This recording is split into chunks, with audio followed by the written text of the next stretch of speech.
Blizzard Aiden is one we won't forget. The storm dumped as much as 11 inches in some parts of northeast Wisconsin, forcing us to haul out the shovels and snow blowers. Don Steffens, a photojournalist here at Fox 11, documented his own experience from last week's storm, and many of you can probably relate.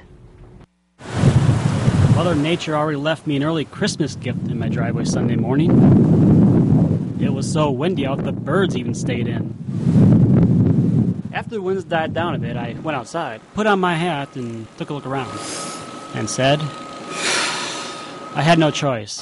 I put on my gloves, got my Aaron's snowblower out, I started her up.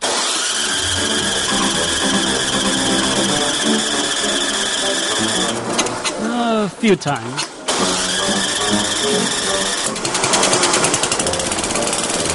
About 20 minutes later, I knew she wouldn't let me down. This time. Hastily, I positioned the chute.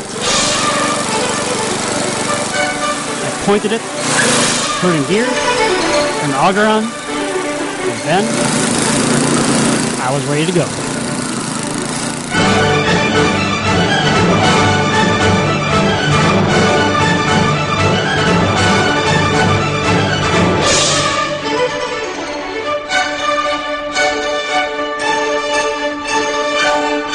One hour later, clean as a whistle, and only a half hour late for work.